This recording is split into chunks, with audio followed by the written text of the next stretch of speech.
දෙකමත් ගමක හිටියා තර්ෂී සඳුනි කියලා හොඳම යාළුවෝ දෙන්නෙක්. ඉතින් මෙයාලා දෙන්න විභාගයක් ලියලා හිටියේ. සඳුනි දැන් අපි විභාගයේ ලියලා ගොඩක් කල්නේ ඉක්මනටම අපි ප්‍රතිඵල එයි නේද? ළඟදිම ඒ කියලා තමයි ආරංචිය තියෙන්නේ. ඉක්මනටම ආවත් හොඳයි. අපි දෙන්නම පාස් වෙලා තිබ්බොත් ඉක්මනටම අපි දෙන්නට පුළුවන් කොළඹට ගිහින් කැම්පස් යන්න. ඉතින් ඔන්න කාලේ කෙමින් ගෙවිලි ගියා. ඉතින් සඳුනි තර්ෂී හිතුවටත් වඩා හොඳින් පාස් වුණා. අනේ තරුෂි මට ගොඩක් සතුටුයි. අපි දෙන්නම හොඳට පාස්. ඔන්න අපිට පුළුවන් ඉක්මනටම දැන් කොළඹට යන්න. අපි මේ ගැන ඉක්මනටම අපේ අම්මලාට කියමුකෝ. ඔව් සඳුනි ඉක්මනටම අපේ අම්මලාට කියමුකෝ. අපි ඉක්මනටම කොළඹට යමු. ඉතින් ඔන්න සඳුනි තර්ෂී මේ සුබ ආරංචිය කියන්න ගොඩක් සතුටින් යාළුවා ගෙදර ගියා. අම්මේ ඔන්න මං උඩින්ම පාස්. මට ඉක්මනටම කොළඹට යන්න ඕන. අනේ පුතේ කොච්චර හොඳයිද. ඔයා අපේ හීනේ හැබෑ කළා. දැන් ඔයා හේකින් හොඳට ඉගෙන ගන්න. ඔන්න ඉතින් සඳුනි තර්ෂී ගොඩක් ආසාවෙන් කොළඹට ගියා.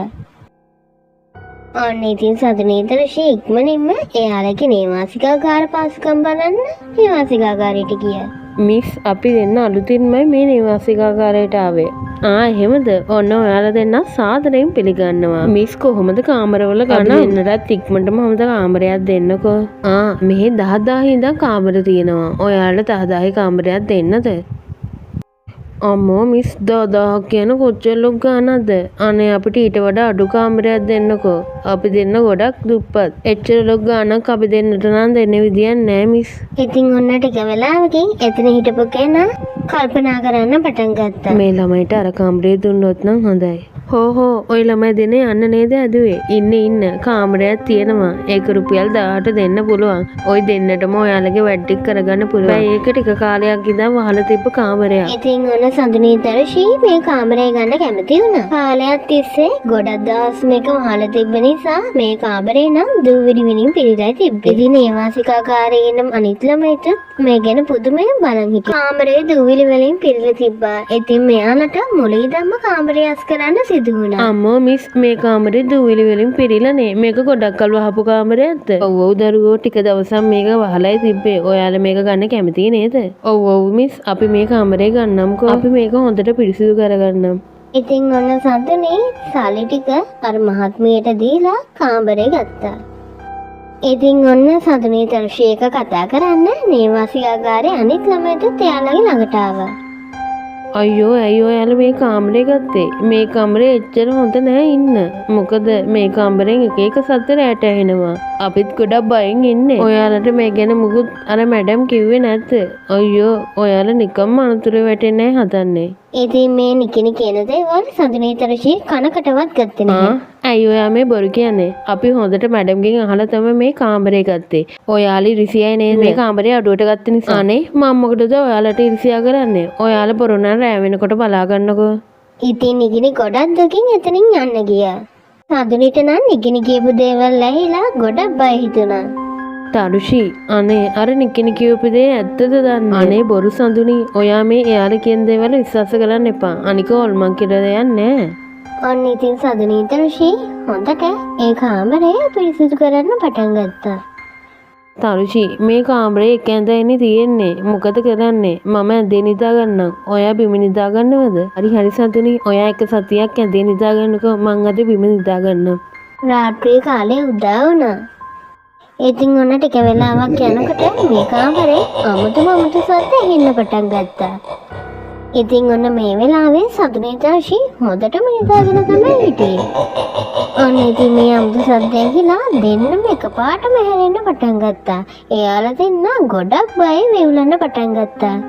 අනේ ඒ මොනවාද ඇහෙන සද්ද?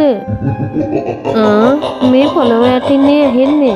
අම්මෝ මොනවාදනේ ඇහෙන සද්ද? පොළොව යට කවුරු හරි ඉන්නවා වගේ. අනේ තර්ෂි මට නම් හරිම බයයි. නිකිනි කියපු කතාව ඇත්ත වෙන්නද යන්නේ? ඔන්න ඉතින් පාටම නිකිනි තර්ෂි හිට ගන්න පටන් ගත්තා. ඉතින් පාටම පොළොව යටින් අත්තක් ඇවිත් තර්ෂිගේ කකුල හයියෙන් අල්ල ගන්න පටන් ගත්තා. දෙයියනේ කවුද මේ? අනේ කවුද මගේ කකුල අල්ලන්නේ? අනේ සඳුනි මට නම් බයයි. ඉතින් ඔන්න අහිංසක තර්ෂිව කවුද වේකින් අරගෙන යන්න පටන් ගත්තා. ඉතින් මේ ගැන සඳුනි දැක්කලා ගොඩක් බය වුණා. සඳුනි ඉක්මනටම කාමරයෙන් පිටත දුවන්න පටන් ගත්තා. සඳුනි හයියෙන් අඬ නේවාසිකාගාරේ ඉන්න අනෙක් ළමයින්ට මේ සිදුවීම කියන්න පටන් අනේ ගත්තා. ඔයාලා හැමෝම මට උදව් කරන මගේ යාළුවා අතුරුදහන් වුණා. මොකක්? තරුෂිට මොකද උනේ? අනේ ඔයා පැහැදිලිව කියන්නකෝ. අනේ නිකිනි, අපි නිදාගෙන ඉන්නකොට කවුදෝ කෙනෙක් තරුෂිව අරන් ගියා. තරුෂි එකපාරටම අතුරුදහන් වුණා. මං නම් හිතන්නේ හොල්මනක්ද කොයි තරුෂිව අරන් ගියේ. අනේ මට හරිම බයයි. මං තරුෂිගේ අම්මට දැන් මොකද කියන්නේ? මං ඔයාට කිව්ව නේද එක මොහොතක් ওই කාමරේ ඉන්න එපා කියලා. ওই කාමරේ හරිම භයානක කාමරයක්. අනේ නිකිනි, ඔය ගැන කිසිම දෙයක් අපිට මැඩම් කිව්වේ නෑ. අපි මැඩම්ට අහු වුණා. ඔන්න ඉතින් එකපාරටම එතනට මැඩම් එන්න ආවා. ඉතින් ඔන්න මේ සිදුවීම අහලා මැඩම් හොඳටම බය වුණා. අයියෝ සඳුනි, තරුෂිත් අතුරුදහන් වුණාද? අනේ දෙයියනේ, මං හිතුවේ නෑ ওই කරදරේ තාම තියෙනවා කියලා. මං හිතුවේ ගිය අවුරුද්දෙන් පස්සේ ওই කරදරේ ඉවර වුණා කියලා. අනේ මට සමා වෙන්න සඳුනි. අපි ඔක්කොම එකතු වෙලා ඉක්මනටම අපි තරුෂිව හොයාගමුකෝ. ඔයා බය නොවී ඉන්නකෝ. අනේ සඳුනි, මේ රහස ගැන නම් කාටවත් කියන්න එපා. එහෙම වුණොත් මගේ ජොබ් එකත් ගහලා යයි.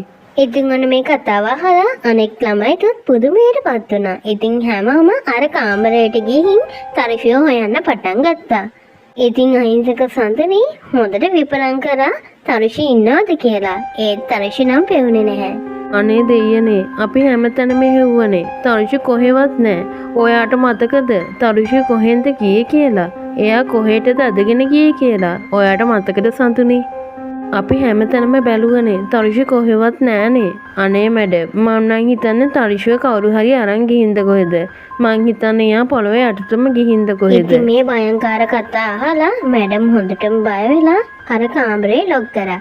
ඉතින් අහිංසක සඳුනිට නිකිනික් කාමරේට ගියා. ඊළඟ දවසේ උදෑසන උදා වුණා. ඉතින් ඔන්න සඳුනි ගොඩක් දුකින් තරුෂිගේ අම්මට කතා කරන්න පටන් ගත්තා. මේ සඳුනි දුවනේ, ඔයාලා හොඳින්ද පුතේ ඉන්නේ? අනේ ඌවැන්ටි, අපි ගොඩක් හොඳින් ඉන්නේ. කෝ පුතේ තරුෂි එයාමට කෝල් එකක්වත් ගත්තේ නෑ නීයේ. අනේ පුතේ මොකද උනේ? මුකුත් ප්‍රශ්නයක් නෑ නේද? රුෂිකෝ අනේ එයාට කෝල් එකක් ගන්න කියන්නකෝ පුතේ. මම බය වෙලා ඉන්නේ. අනේ ඇන්ටි ඔයා පොඩ්ඩක්වත් බය වෙන්න එපා. තරුෂි ගොඩක් හොඳින් ඉන්නේ. එයා මේ වෙලාවේ නාන ගම. එහෙමද පුතේ? අනේ එයාට කියන්නකෝ අපු ගම මට කෝල් එකක් ගන්න කියලා. මං එයාගේ කෝල් කරනකම් බලන් ඉන්නවා කියන්න. ඉතින් ඔන්න සඳුනි මේ කතා අහලා හොඳටම දුක් වුණා. එයා හයියෙන් අඬන්න පටන් ගත්තා. අනේ බලන්නකො නිකිනි, තරුෂිලාගේ අම්ම හිතන් ඉන්නේ තරුෂි ගොඩක් හොඳින් ඉන්නව කියලා. මං කොහොමද කියන්නේ එයා අතුරුදහන් වුණා කියලා. අනේ සඳුනි විදියට අඬන්න එපා. මටත් ගොඩක් දුකයි තරුෂි ගැන. ඉන්නකෝ අපි දෙන්නම කොහොම හරි තරුෂිව ඉක්මනටම හොයාගමුකෝ. රාත්‍රී කාලේ උදා වුණා. ඉතින් නිකිනී සඳුනි හොරෙන් අර කාමරයට ඇතුල් වෙන්න පටන් ගත්තා. ඒ කාමරේ නම් මීදුමෙන් පිරීලා තිබ්බා. ඒකම භයංකාරකම ගොඩක් වැඩි වෙලා තිබ්බා. ඉතින් මේ දෙන්න ඉක්මනටම නිදාගත්තා. මධ්‍යම රාත්‍රිය උදා වුණා. ඉතින් ඔන්න ටික වෙලාවකින් කලින් එහෙන අමුතු සද්දේ යලිත් ඇහෙන්න පටන් ගත්තා. ඉතින් මේ දෙන්න නැගිටලා කොහෙන්ද සද්ද එන්නේ කියලා හොඳට බැලුවා. ඉතින් ඒ වෙලාවෙම අර කලින් වගේම පොල්මනකගේ අත මතුවෙන්න පටන් ගත්තා. ඉතින් ඔන්න මේ නපුරු අත දැකලා සඳුනි නිකිනි හොඳටම බය වෙන්න පටන් ගත්තා. ඉතින් නිකිනි ආයෙමත් පහළට බෑලා මේ අත කොහෙන්ද මතුවෙන්නේ කියලා ආයෙමත් බලන්න පටන් ගත්තා. නිකිනි කලින් මතුවුනේත් ඔය අත තමයි. ඔය අත තමයි තරුෂිව ඇදලා ගත්තේ. ඉතින් නිකිනි හොඳටම බය වෙලා යලිත් ඇඳට යන්න පටන් ගත්තා. එයා ගොඩක් බයෙන් වෙවුලන්න පටන් ගත්තා. අනේ සඳුනි මට හොඳටම බයයි. අපි දෙන්නවත් මරන් කාවිදේ හොල්මන. අනේ ඉතින් බය වෙලා කොහොමද? තරුෂි මේ වෙලාවේ මොනව කරනවද දන්නේ. නිකිනි මම අර හොල්මන්ට බිලි වෙනවා. එතකොට මට ඉක්මනටම තරුෂිව හොයාගන්න පුළුවන් වෙයි. ඉතින් ඔන්න සඳුනි තරුෂිව හොයාගන්න ඕන නිසාම බෙම නිදා ගන්න පටන් ගත්තා. ඉතින් වෙනද වගේම අර භයංකාර අත සඳුනිගේ කකුල හයියෙන් අල්ලගෙන වේගයෙන් පහළට ගන්න උත්සාහ කරා. උදැසන උදා වුණා. ඉතින් සඳුනිගේ කටහඬ ඇහිලා නේවාසිකාගාරයේ අනෙක් ළමයිතුන් සඳුනිය අනේ බලන්නකො ළමයි. දැන් සඳුනිත් නෑ තරුෂිත් නෑ. දෙන්නම අතුරු දහන් වෙලා. සිහිසුනෙච්ච සඳුනි එකපාරටම හැරුණා. ඉතින් එයා හැරිලා බලනකොට එයාට දැක ගන්න ලැබුණේ එයා ගොඩක් අඳුරු කල් ගුහාවක ඉන්නා බව. ඉතින් එයා උත්සාහ කරා කොහොම හරි තරුෂිව හොයන්න. අනේ තරු ඔයා මෙහෙවත් ඉන්නවද? අනේ ඉන්න තැනකින් මට කතා කරන්න. හිංසක සඳනි හොඳින් වටපිට බැලුවා. ඉතින් වටපිට බලනකොට එයාට ගන්න ලැබුණේ ගෑන් ළමයි ගොඩ දෙනෙක් කූඩුක දාලා හිර කරලා තියෙනවා. ඉතින් මේ අතර තරුෂිත් ඉන්නව දැක්කා. සඳුනිට ගොඩක් සතුටු හිතුණා තරුෂිව දැකලා. අනේ තරුෂි ඔයා ඉන්නවනේ. මං ඔයාව හැමතැනම හෙව්වා. අනේ ඔයාලා කවුද කූඩු කරලා තියෙන්නේ? අනේ තරුෂි ඔයා විතරක් නෙවෙයිනේ මෙතන ගොඩක් ගෑන් ළමයි ඉන්නවා. අනේ කවුද ඔයාලව කූඩු කරේ? මට නම් මේ කිසිම දෙයක් තේරෙන්නේ නැහැ. ඔයාට එකපාරට මොකද උනේ තරුෂි? අනේ සඳුනි මටත් හිතා ගන්න බෑ එදා රැයෙන් පස්සේ අපි ඔක්කොම මේ විදිහට කූඩු කරලා තියෙන්නේ යක්ෂණියක්. එයා ඉක්මනටම දැන් ඒවි. මෙතන ඉන්න හැමෝම අර නේවාසිකාගාරේ ඉන්න අයලු. නැත්තද ඔයාලා ඔක්කොම බයනවේ ඉන්නකෝ මං කොහොම හරි ඔයාලා ඔක්කොම බේරගන්නම්. මෙන්න මේ අහිංසක ළමයි දිහා දැකලා සඳුනි හොඳටම දුක් වුණා. ඉතින් සඳුනි කොහොම හරි මෙයාව බේරගන්න උපක්‍රමයක් කල්පනා කරා. ඉතින් මෙයා හොඳට කල්පනා කරලා ගල් ගොඩක් අයිට හැංගෙන්න පටන් ගත්තා. ඒ එක්කම අර නපුරු යක්ෂණී එතනට ආවා. මේ ඉන්නේ ළමයි ටික අද තමයි ඔයාලා ජීවත් වෙන අන්තිම දවස. මොකද හෙට අමාවකනේ. ඊට කලින් මං ඔයාලා ඔක්කොම පුච්චනවා. පුච්චලා ඔයාලගේ අලුවලින් මගේ ශක්තිය තවත් වැඩි වෙනවා. එතකොට මට පුළුවන් ඉක්මනටම මේ ගල් ගුහාවෙන් එළියට ගිහින් මිනිස්සු ඔක්කොම මරලා දාන්න. ඔය විදියට කියලා මායාකාරී එතනින් යන්න ගියා. ඔන්න ඉතින් ඒ අතරේ සඳුනි හෙමින් ඇවිල්ලා කූඩුවේ ඉන්න ඔක්කොම ළමයි ටික නිදහස් කරා. අපි ඉක්මනටම යමු අර යක්ෂණී එන්න කලින්. සඳුනි අපි ඉක්මනටම මේ යක්ෂණී විනාශ කරමු. මං අහලා තියෙනවා මේ යක්ෂණීට හිරු එළිය ඇලර්ජි. ඔව් යක්ෂණීන්ට හිරු එළිය ඇලර්ජික් තමයි. අපි කොහොම හරි මේ යක්ෂණී එළියට ගෙන්න ගමු. ඒත් කොහොමද අපි ඉක්මනට මෙයාව විනාශ කරන්නේ? මෙයා කොහොමද අපි එළියට ගෙනියන්නේ? මට නම් මුකුත් ඔලුවට එන්නේ සඳුනි. ඔයා එන්නකෝ තරුෂි. සඳුනි කොහොම හරි තනුෂය පිටතට ගෙනියන්න බැලුවත් එතන මායාකාරී යක්ෂයාට වදිමින් තමයි හිටියේ. ඉතින් මේ ගැන දැකලා එයාලා ටිකක් බයත් වුණා. අන්න එයා යක්ෂයාට වැඳ ඉන්නේ. අපි කොහොමද දැන් එළියට යන්නේ? අපි හිර වෙලා වගේ. ඒකනේ සඳුනි මං කියන්නද මං එයාගේ අවධානය වෙනස් කරන්න. අපි කොහොම හරි එයාව උඩට ගේන්න බලමුකෝ. හරි එහෙනම් කරන් දෙයක් පරිස්සමෙන් කරන්නකෝ. තරුෂි යක්ෂයා ගාවට ගිහින් එයාගේ අවධානම වෙනස් කරන්න උත්සාහ කරා. ඉතින් එයාගේ අවධානය වෙනස් කරන්න තරුෂි නටන්න පටන් ගත්තා. ඔය ළමයි කොහොමද අර කූඩුවෙන් පැනගත්තේ? ඉන්නකෝ මං තමුණා තමයි ඉස්සෙල්ලම මරන්නේ. ඉක්මනට දැන් යනවා කූඩුවට. තරහා ගිය යක්ෂයා තරුෂිට ලං වෙන්න උත්සාහ කරා. ඉතින් ඉක්මනින්ම සඳුනි එයාව ගැට ගහන්න උත්සාහ කරා. තමුල්ල මේ මොනවද කරන්නේ? මගේ කකුල් දෙක ගැට ගැහුවා නේද? ඉන්නකෝ මං මේක ලියාගෙන තමුල්ල ඔක්කොම මරනවා. ඉතින් ඔන්න ඒ අතරේ අර අනෙක් ළමයි ටික අර ලණුවෙන් හයියෙන් අදින්න පටන් ගත්තා. ඉතින් ඔන්න ඔය අතරේ යක්ෂයා කොහොම හරි එයාලට උඩට ගන්න පුළුවන් වුණා. දෙයියනේ කවුද මාව අදින්නේ? තරුෂි ඔන්න අපි කොහොම හරි අර යක්ෂයාව අල්ලගත්තා. මේ මොනවද ඔහෙලා කරන්න හදන්නේ? ඉක්මනට මාව ලියනවා. නැත්තම් මම ඔයාලා ඔක්කොම විනාශ කරනවා. ඔන්න ඉතින් අනිත් යාළුවෝ කොහොම හරි උත්සාහ කළා අර රාක්ෂයව කොහොම හරි එළියට ගන්න උත්සාහ කරා. ඉතින් ඔන්න මේ රාක්ෂයට අර යාළුවෝ ටික හොඳටම බය වුණා. බුදු අම්මෝ මෙයාගේ හැටි ඇස් දෙක රතු පාටයි. අනේ මෙයා අපේ තවුෂිට මුකුත් කළේ නැතුව ඇති නේද? අනේ මට නම් හරිම බයයි. ටික වෙලාවක් යනකොට සඳුනි කටහඬ ඈතින් ඇහෙන්න පටන් ගත්තා. නිකිනි ඔයා ඉක්මනට ගිහින් හිරු එළිය වැටෙන විදිහට කාමරය හරි ගස්සන්නකෝ.